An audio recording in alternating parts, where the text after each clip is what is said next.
오늘 하루가 미래가 되다 의 제목으로 하나님의 말씀을 잠시 전하도록 하겠습니다. 하루가 미래가 되다입니다. 저희 토요일 새벽을 깨우는 가정 이 귀한 예배에 제가 사무엘상을 마친 지가 벌써 꽤 오래되었습니다. 그래서 또 새벽 예배 어떤 말씀으로 이어갈지를 많이 고민을 하면서 잠언의 말씀도 전한 적도 있고 또 레위기에 나오는 제사에 대한 말씀도 전한 적이 있지만 우리 시작한 이 다윗의 이야기를 좀 마무리하는 것이 좋겠다라는 생각, 그런 감동이 계속해서 있었습니다. 그래서 올해 2022년도를 시작하면서 다시 우리 사무엘하를 시작해서 사무엘상과 그리고 사무엘하까지 우리 전부 다 이 말씀을, 다윗에 대한 하나님의 말씀, 이 이스라엘에 대한 하나님의 말씀의 은혜를 좀 나누고자 합니다.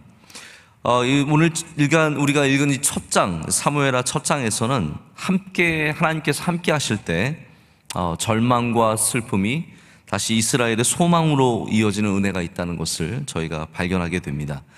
1절은 사울이 죽는 이야기로 시작을 해서 1장 전체는 사울의 죽음에 대한 이야기가 가득하고 또 그 가운데 다윗이 슬퍼서 괴로워서 울고 또 사울을 애도하고 요나단의 죽음을 애도하는 그러한 내용들이 나오게 됩니다.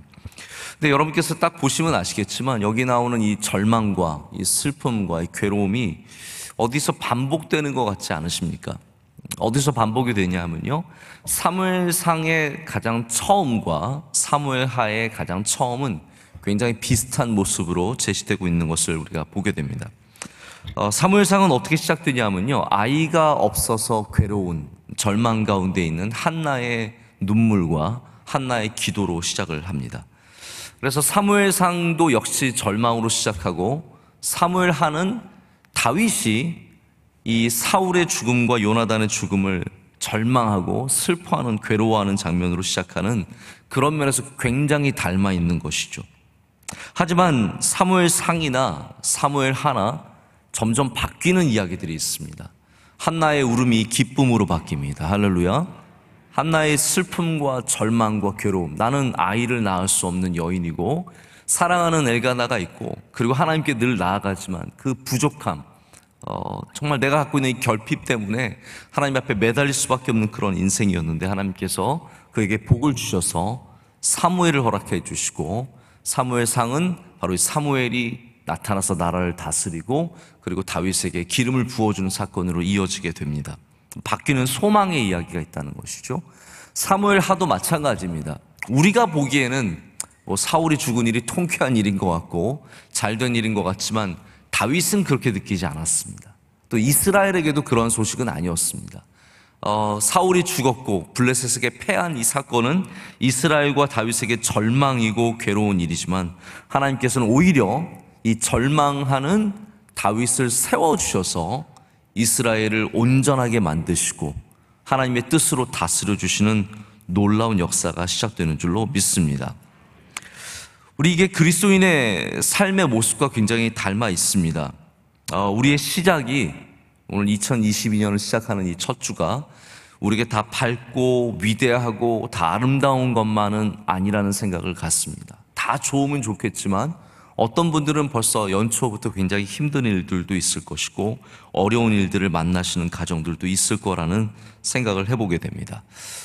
저희 젊은 가정에 굉장히 믿음 생활 잘하는 한 부부가 있는데 우리 청년부 출신이고 오늘 간증하신 부부도 우리 청년부 출신이신데 믿음 생활 이렇게 잘하는 거 보면 얼마나 감사한지 몰라요. 이렇게 청년부 임원도 하고 열심히 섬기다가 다시 또 교회에서 안내위원으로, 헌금위원으로 또 찬양대에 이렇게 서 있는 모습을 보면은 굉장히 큰 감동이 있습니다. 오늘 간증하신 부부도 그렇게 잘해주셔서 너무 감사하고, 제가 말씀드린 이 부부도 참 열심히 신앙생활하는 부부예요. 그런데 이제 오랫동안 아이가 없기 때문에 기도를 계속 해오는 그런 가정입니다. 근데 얼마 전에 저를 만나더니 우는 거였어요. 제가 딱 느낀 걸 알았죠. 가졌구나. 감사하다. 감사하다. 저도 만나서 제가 막 눈물이 나더라고요. 너무 감사하다. 근데 또 얼마 되지 않아서 저를 보는데 눈빛이 좀 슬픈 거예요. 그래서 제가 느낌이 왔어요. 아이가 제대로 이게 또 잘 안착이 되지 않고 또 잃어버리게 되었구나. 아니나 다를까 목사님 저희 아이를 잃었어요라고 이렇게 얘기를 해서 제가 얼마나 마음이 아팠는지 모릅니다. 근데 제가 보니까 또 둘이 믿음으로 잘 견디고 있는 거예요. 그래서 또 믿음으로 잘 견디고 있는 사람에게 너무 오버해서 위로하면 안 됩니다. 적당히 같이 나도 마음이 있다라고 얘기를 하고 뒤를 돌아서서 오는데 저도 참 눈물이 나고 계속 기도가 나오는 거죠. 그래서 잘 감당할 수 있도록 또 다시 소망을 갖도록 기도를 하고 있는데, 여러분, 우리에게 다 어려움이 있습니다. 다 우리가 이렇게 핑크빛으로만 출발하고 다 잘 되는 이야기만 있는 것은 아닙니다. 하지만 하나님께서는 우리에게 소망을 허락해 주십니다. 절망으로 시작한 한 해라고 할지라도, 절망으로 시작하는 인생이라고 할지라도, 절망이 많은 곳이라고 할지라도 우리 하나님을 붙잡고 신실하게 기대하며 기도하며 의지하며 나아가는 자들에게 반드시 소망을 주실 줄로 믿습니다.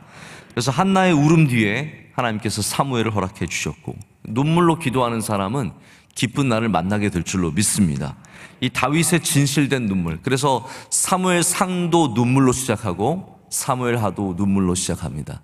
이 다윗의 진실된 눈물 뒤에 온전한 이스라엘이 세워지듯이 우리의 눈물이 지나고 나면 온전함이 있습니다.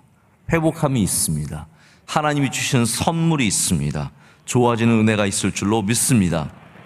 그러면 하나님께서 이 다윗을 통해서 세우시는 이스라엘의 모습은 어떠한 모습이겠습니까? 제가 오늘 제목을 하루가 미래가 되다로 정한 이유가 있습니다. 오늘 우리가 만나는 이 하루 동안에 일어나는 일들에 나타나는 다윗의 모습이 앞으로 이스라엘의 미래의 모습이 되기 때문입니다. 오늘 나타나는 다윗의 모습은 진실된 다윗의 모습입니다.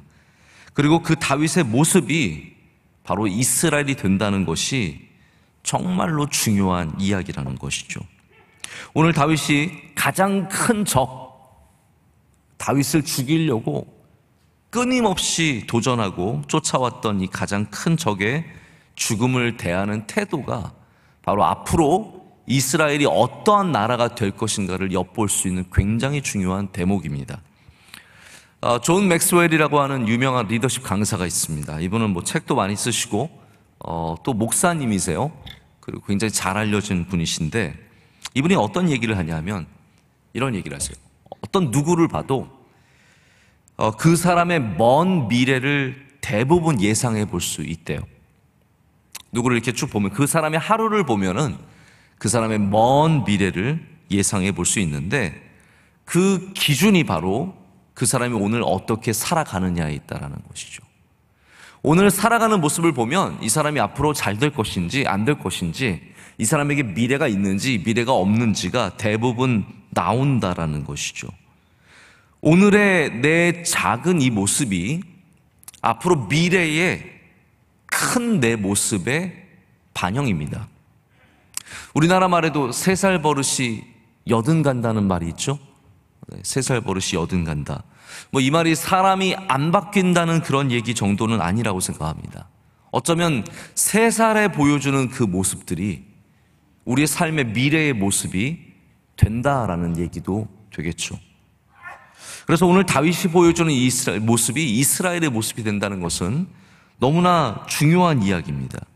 다윗이 어떻게 이 죽음을 대하는가, 이것만 봐도 이스라엘이 어떠한 나라가 될 수 있는지를 엿볼 수 있기 때문입니다. 오늘 우리가 나의 어려움을 어떻게 대하느냐, 나에게 있는 도전을 어떻게 다루느냐, 내 어려움 가운데 어떻게 기도로 일어나느냐, 이 모습이 다시 말하자면 우리의 미래의 모습이기도 하다라는 것이죠. 오늘 우리 명성교회가 기도로 깨어있을 때 우리의 미래는 밝을 줄로 믿습니다. 우리가 예배로 서 있을 때, 든든하게 서 있을 때 우리의 미래의 모습은 또한 주님께 주신 소망이 넘쳐날 줄로 믿습니다. 그래서 우리는 오늘 이 말씀 가운데 한 2가지 정도를 통해서 다윗의 모습이 어떠한 모습이었는지를 생각해 보기를 원합니다. 첫 번째는 이익을 위해서 거짓을 용납하지 않는 모습입니다. 이익을 위한 거짓, 이득을 위한 거짓을 다윗은 용납하지 않았습니다. 오늘 말씀 가운데 나오는 이 아말렉 청년은 사울의 죽음을 기회로 삼은 사람이죠. 사울의 죽음의 소식을 가져온 사람은 의외로 이스라엘 병사가 아니라 이 아말렉 청년이었습니다. 그리고 이 아말렉 사람이 전하는 사울의 죽음의 이야기는 굉장히 상세하고 정확하고, 그리고 자기의 어떤 경험이 담겨 있는, 자기 두 눈으로 보고 들은 이야기들을 전하는 내용이었습니다. 그래서 자기가 마치 혁혁한 공을 세운 것처럼 내가 가지고 온 이 왕관, 오늘 보십시오. 여기 굉장히 이게 주목이 되는 것이거든요. 사울이 썼던 왕관과 사울의 팔에 있었던 고리, 이거 굉장히 어려운 말인 것 같지만 팔찌 아닙니까? 네. 팔에 있었던 고리. 사울이 팔에 찼던 이 팔찌를 가지고 온 것을 내밀어 주면서 마치 어떠한 뉘앙스가 있냐면, 자, 내가 당신에게 사울의 왕관을 가져왔으니 이제 당신은 내 덕분에, 내가 사울을 마지막에 죽였고 내가 사울의 왕관까지 가져왔으니까 당신은 내 덕분에 이제 이스라엘의 왕이 될 수 있습니다. 자, 나에게 상을 주세요 라는 그런 분위기라는 거죠.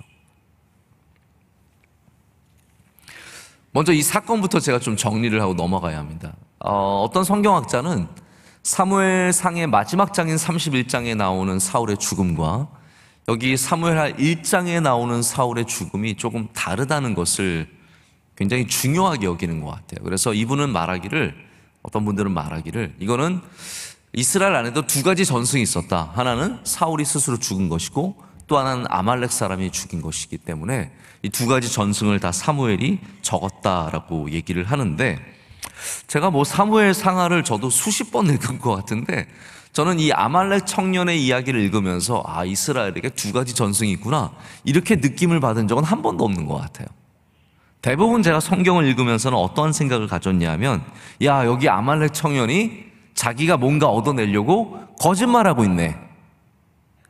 여러분 그렇게 생각해 보신 적 없으십니까? 아무 생각이 없으셨군요. 아무래도 여기 있는 아말렉 청년이 이 사울의 죽음을 통해서 자기가 뭔가 하나 얻어내기 위해서 거짓말하는 것 같지 않습니까? 왜 우리가 그런 추측을 해볼 수 있냐면, 사울이 뭐라고 얘기합니까? 내가 블레셋 사람의 손에 죽을 수 없다, 이거거든요.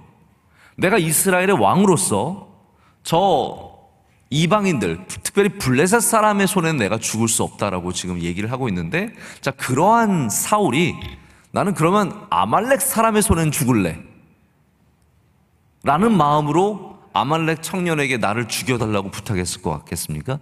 전혀 그렇지 않다라는 거죠. 일관성이 없습니다. 블레셋 사람의 손에 죽기를 원치 않았던 사울은 아말렉 사람의 손에도 죽기를 원치 않았을 것입니다. 이거 굉장히 자기 모순적인 이야기죠. 그렇기 때문에 사실은 대부분의 또 성경학자들은 이 아말렉 사람의 이야기가 거짓말이다라는 것에 대해서 동의를 하고 있습니다.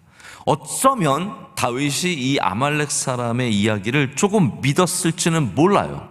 그러나 하나님의 기름 부음 받은 종을 죽였다는 이 사람의 이야기가 바로 다윗에게 큰 절망과 아픔을 주었고, 결국은 이 사람은 자기가 내놓은 가장 좋은, 나를 좋게 만드는 가장 좋은 이야기와 가장 좋은 기회를 통해서 이 사람은 멸망했다라는 거예요.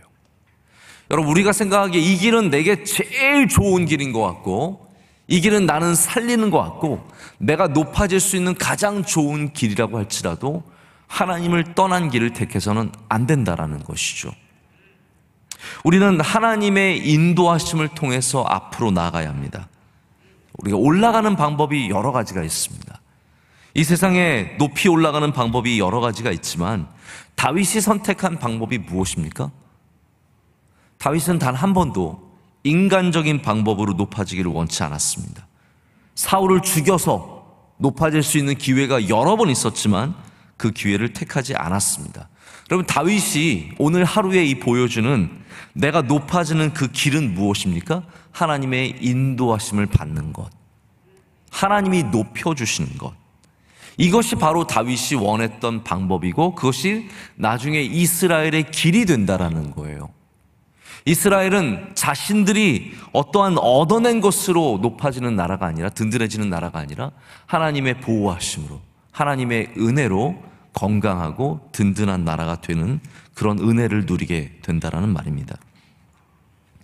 자, 우리 모두가 민주주의를 당연히 귀하게 여기고 가장 그래도 건강한 시스템으로 여깁니다. 근데 저는 항상 이 선거를 볼 때마다 이 선거가 가장 좋은 사람을 뽑는 시스템인가?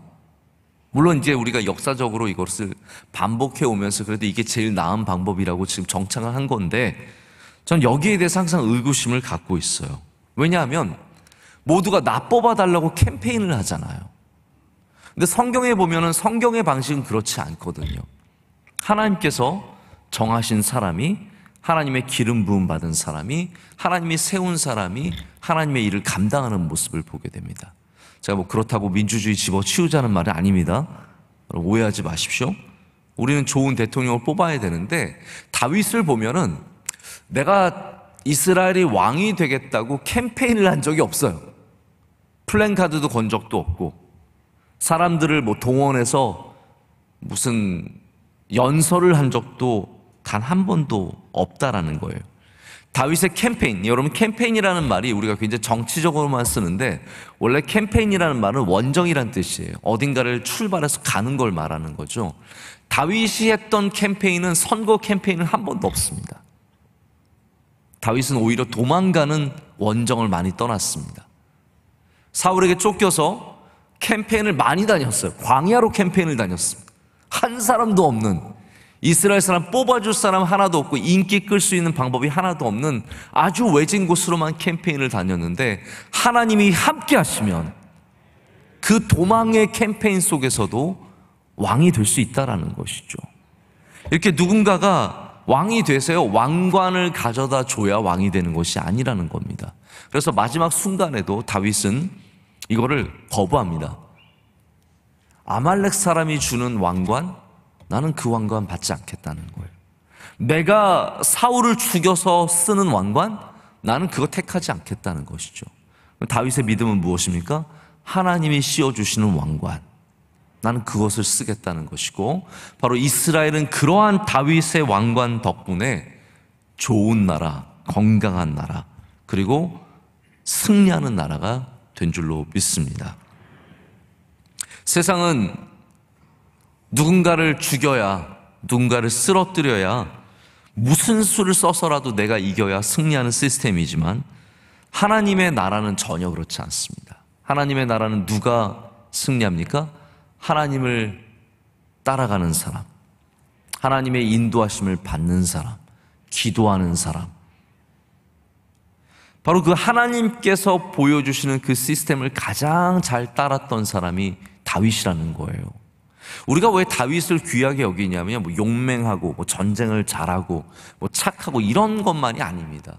하나님의 나라의 시스템을 너무 정확하게 이해했던 사람이에요. 그래서 자기가 왕이 되지 않았습니다. 여러분 절대로 오해돼서는 안 되는 것이, 다윗은 자기가 왕위에 오른 것이 아니라 하나님께서 올려주신 겁니다. 끝까지 헤브론에서 왕이 될 때도 하나님께 세워주신 것이고, 나중에 예루살렘에 들어갈 때도 하나님께 세워주신 것이고, 이 모든 것이 하나님이 주시는 은혜였다라는 것이죠. 그래서 이 아말렉 사람이 가져다 주는 왕관을 기뻐하지 않았습니다. 여러분, 세상에 거짓된 사람이 잘못된 것이 가져다 주는 왕관을 기뻐하면 안 됩니다. 우리는 하나님이 주시는 것을 기뻐해야 할 줄로 믿습니다. 만약에 다윗이 야, 이게 기회다, 좋다, 잘 됐다, 내가 안 죽였고, 편하잖아요. 내가 안 죽였으니까 편하니까, 아말렉 사람이 죽였으니까 나는 그냥 이 왕관을 쓰기만 하면 되겠네라고 해서 그 왕관을 받았다면, 한번 생각해 보시죠. 그 왕관을 받았다면 다윗이 존경받는 왕으로 헤브론에서 왕이 될 수 있었을까요? 제가 여기 좀 생각을 해봤어요. 다윗이 왕관을 안 받았기 때문에 헤브론에서 왕이 된 것이 아닐까.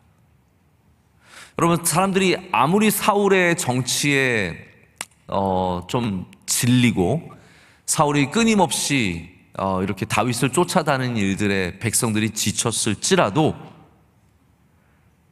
사울이 아말렉 사람의 손에 죽어서 그 왕관을 받고 다윗이 왕이 되었다면 백성들이 과연 다윗을 존경했겠냐라는 것이죠.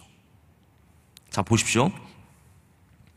누군가를 짓밟고 왕이 된 사람들은 나중에는 다 존경을 받지 못합니다. 이게 거의 정치나 역사에 끊임없이 반복되는 일이에요. 누군가를 죽이고 누군가를 짓밟고 암살하고 뒤에서 정치를 해가지고 어떻게 해서 막 쓰러뜨리고 자기가 왕이 되고 대통령이 되고 올라가잖아요. 대부분의 이런 사람들은요, 마지막에 어떻게 되냐면, 아프리카 보십시오. 아프리카 보면은 대통령이 정치를 엉망으로 하는 거예요. 그래서 쿠데타가 일어나는 거죠. 쿠데타가 일어나가지고 이 사람이 올라가면서 내가 우리 백성들을 잘 돌보겠고 내가 이 나라 바로 세우겠습니다라고 해서 새로 정권을 세우면 이 사람이 다 독재자 되는 거예요. 이런 사람들이 다 독재자 돼서 30년, 40년, 50년 동안 해먹다가 결국은 나중에 백성들에 의해서, 국민들에 의해서 다시 쫓겨나는 아주 비참한 최후를 맞이하게 되는 거죠. 얼마나 불명예스럽게 퇴직하는지 모릅니다. 세상에 다 그래요. 다 짓밟고 누군가를 죽이고 하나님의 주신 길이 아니라 내가 얻어낸 그러한 잔인한 길들은 결국은 끝이 다 좋지 않을 수밖에 없다는 것을 많이 보게 됩니다. 다윗이 진정한 왕으로서 헤브론의 왕위에 오를 수 있었던 이유가 무엇입니까? 바로 이렇게 이익을 위한 거짓을 택하지 않았기 때문이라는 것이죠. 여러분, 그리스도인들은 하나님이 주시는 길을 담대하게 걸어야 합니다. 우리는 우리의 이익을 위해서 거짓과 악과 손을 잡지 말고, 악이 주는, 거짓이 주는 왕관을 택하지 말고 하나님이 주시는 왕관을 택할 때 그 사람에게 그 복이 영원토록 함께 하실 줄로 믿습니다. 또 다른 이유는, 두 번째 이유는요, 많은 정치적인 이유가 있겠죠. 그런데 다윗이 왜 좋은 왕이 되었느냐? 왜 이스라엘의 미래가 좋은 미래가 되었느냐? 바로 사울의 죽음을 진실로 슬퍼했기 때문입니다. 저는 이거 참 중요한 부분이라고 생각합니다. 이게 사무엘하가 보여주는 다윗의 너무나 아름다운 부분입니다. 다윗은 사울의 죽음을 슬퍼했습니다. 제가 수요일 저녁에 잠깐 욕기 말씀드리면서 샤든프로이드라고 하는 단어를 여러분께 말씀을 드렸습니다. 샤든프로이드는 누군가의 고통, 누군가의 아픔을 즐거워하는 우리 인간의 본성을 말하는 독일어라고 말씀을 드렸죠. 그런 면에서 볼 때 대부분의 모든 사람들은 이 사울의 이 상황 속에 즐거워해야 돼요. 이게 그냥 내가 미워하는 사람 정도가 아니라 나를 죽이려고 하는 사람이 죽은 거잖아요. 이거 얼마나 통쾌합니까? 이거를 우리가 봤으면요, 대부분 뭐라고 해석했을 것 같아요? 하나님의 뜻이 이루어졌구나. 자, 보십시오. 이렇게 사울이 죽었으면 우리 모든 사람은 대부분 내 기도가 응답받았다든지 하나님의 뜻이 이루어졌다든지 역시 정의는 살아있어가 되겠죠. 근데 이게 다윗이 우리와 다른 점이라는 거예요. 다윗에게는 샤덴프로이드가 없다라는 거죠. 다윗은 사울이 죽었을 때 진실로 슬퍼했어요. 이것이 하나님께서 다윗에게 복을 주시고 이스라엘을 기뻐하신 모습이라는 겁니다. 이스라엘이 나중에 어떤 나라가 됩니까? 다윗이 다스리는 이스라엘은 쉽게 말하자면 좋은 나라가 되는 거예요. 지금까지의 사울이 다스렸던 그런 나라가 아니라 건강하고 좋은 나라가 되는데, 이게 이스라엘의 모습이라면 그것이 어디서 출발을 하냐면 진정한 슬픔이 있는 곳에서 출발을 하는 겁니다. 자, 이게 굉장히 약간 좀 의아한 부분이죠. 우리는 기쁨이 많은 거, 즐거워하는 거, 긍정적인 거 굉장히 좋아하지만 다윗은 슬퍼해야 하는 곳에서 슬퍼할 줄 아는 사람이었습니다. 이게 다윗을 건강하게 만드는 것이에요. 이스라엘은 단 한 번도 정적의 죽음을 슬퍼하는 지도자를 만나본 적이 없습니다. 이게 중요하지 않겠습니까? 이스라엘은 단 한 번도 그들의 지도자들 가운데 정적의 죽음을 슬퍼하는, 진실로 슬퍼하는 지도자를 만난 적이 없는 거예요. 그러나 다윗은 달랐던 것이죠. 다윗의 이 정직함과 선함과 또 의로움, 그리고 더 나아가서는 사울의 죽음을 슬퍼하는 모습을 보면서 이스라엘은 마침내 하나님이 기뻐하시는 나라의 모습을 갖추게 되는 것입니다. 자, 하나님은 우리가 기뻐할 때만 좋아하지 않으십니다. 우리가 정당한 이유로 슬퍼할 때도 하나님은 좋아하십니다. 우리가 슬퍼할 곳에서 슬퍼하는 모습이 건강한 모습이라는 거예요. 그래서 건강한 사람을 보면 감정이 굉장히 골고루 잘 분포되어 있습니다. 여러분 그런 거 느끼시지 않습니까? 어떤 사람이 건강한 사람이에요? 저는 먼저는 잘 웃어야 된다고 생각해요. 할렐루야. 오늘 아침에 여러분 별로 안 건강해 보이세요. 건강한 사람들은요, 이게 웃음이 있고 기쁨이 있습니다. 건강한 가정, 여러분 어떠한 가정 건강한 가정이라고 말씀하실 수 있으시겠어요? 기쁨이 있는 가정이 건강한 가정 아니겠습니까? 올 한해 여러분에게 기쁨이 충만하시길 축복합니다. 기쁨이 있는 가정, 집에 돌아갈 때 야 가서 오늘 또 싸워야 돼 이런 걱정하지 않고 가서 아이들과 부모님과 사랑하는 아내와 남편과 함께 즐겁게 웃을 수 있는 가정, 이런 가정이 사실은 건강한 가정이거든요. 근데 건강한 사람은 웃기만 하진 않습니다. 이거 좀 죄송한 얘기인데, 웃기만 하는 사람 우리가 뭐라 그래요? 바보라 그래요. 여러분 아셔야 돼요. 그냥 계속 웃기만 하는 사람은 약간 모자란 거예요. 정말 건강한 사람은 슬퍼할 줄 아는 사람입니다. 건강한 슬픔을 가지는 사람, 어떤 사람입니까? 긍휼히 여김을 받아야 하는 사람을 보면서 마음을 아파하는 사람이죠. 굶고 춥고 힘들어하는 사람을 보면서 그 아픔을 함께 느낄 수 있는 그 슬픔의 감정이 있어야 우리는 하나님의 마음을 닮은, 할렐루야, 하나님의 성품을 닮아가는 건강한 믿음의 사람이 될 수 있다는 것이죠. 예수님이 왜 자꾸 슬퍼하셨습니까? 왜 예수님께서 그토록 가슴 아파하시면서 불쌍히 여기시고 긍휼하심을 여기셨습니까? 왜냐하면 예수님이 건강하신 분이시거든요. 이스라엘은 건강하지 않았기 때문에, 예수님 때에 건강하지 않았기 때문에, 바리새인들이 율법만 지키고 건강하지 않았기 때문에 괴롭고 힘든 사람을 보면서도 율법적으로만 생각했어. 그래서 죄를 지어서 저렇게 병에 걸렸구나. 누구도 그들을 불쌍히 여기지 않고 슬퍼하지 않았습니다. 근데 예수님께서 가셔서 그 슬픔의 감정을 회복시켜 주시는 거예요. 예수님은 자꾸 보시면서 긍휼히 여겨주시는 거죠. 불쌍히 여겨주시는 거예요. 그럼 건강한 사회, 어떠한 사회가 건강한 사회입니까? 슬퍼하는 곳에서 함께 슬퍼할 줄 아는 것, 이것이 건강한 사회이고, 함께 기뻐할 줄 아는 것. 정적의 죽음만 기뻐하는 사회, 이건 좀 이상한 거예요. 지금 우리나라가 딱 갑자기 흥분했는데, 우리나라가 지금 딱 그런 꼴 아닙니까? 우리나라가 지금 어떤 거 딱 반으로 나눠져 가지고 상대방의 슬픔만 찾고 있고 상대방의 괴로움만 찾고 있고 그것을 기뻐하는 나라가 됐어요. 여러분, 이게 문제가 있는 거예요. 이 나라는 미래가 좋을 수가 없는 거예요. 이렇게 대통령이 돼가지고는 미래가 좋을 수가 없는 거예요. 물론 우리가 뭐 다윗처럼 이스라엘처럼 완벽한 나라가 되자는 얘기는 아닙니다. 그러나 최소한 슬픔을 슬퍼할 줄 아는 나라, 기쁨을 기뻐할 줄 아는 나라, 우리가 그러한 건강한 감정을 갖기 위해서는 믿음의 사람들이 되어야 합니다. 올바른 신앙을 가질 때 우리의 감정도 건강한 기쁨과 건강한 슬픔이 함께 할 수 있다는 것이죠.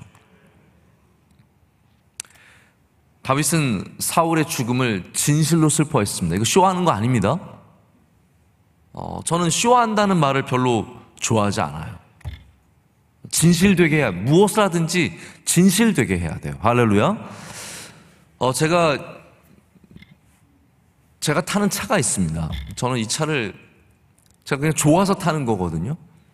근데 제가 이 차를 언제부터 탔냐 하면 새노래 명석교회 처음 시작할 때부터 탔습니다. 그래서 지금 벌써 횟수로는 9년이고 만으로도 거의 8년이 다 돼갑니다. 근데 저는 제가 그 차가 좋아서 타는 거지 뭐 남한테 나는 뭐 겸손한 목사 이러려고 타는 게 아니거든요. 근데 어떤 목사님을 제가 만났는데 그 목사님 저를 굉장히 아껴주시는 분이세요. 그래서 저는 전혀 그분한테 불만은 없는데 그 목사님이 저한테 이러시는, 김하나 목사 그거 너무 쇼하는 것 같아. 사람들이 그거 다 쇼한다 그런다고. 그러니까 좀 좋은 차 좀 타. 그렇게 말씀을 하시는 거예요. 그래서 저 좋은 차 타려고요 이제.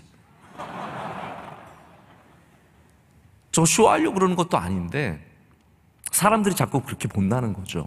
제가 거기에 어느 정도 공감은 합니다. 아, 이렇게 볼 수 있겠구나. 참 나쁜 마음 먹으면 그렇게 볼 수 있겠구나. 안 이롭게 보면 그렇게 볼 수 있겠구나. 제가 다윗은 아니지만 다윗을 좀 대변해 줄게요. 저를 좀 누가 대변해 줬으면 좋겠다는 마음으로 제가 다윗을 대변해 드릴게요. 다윗이 슬퍼한 것은 쇼가 아닙니다.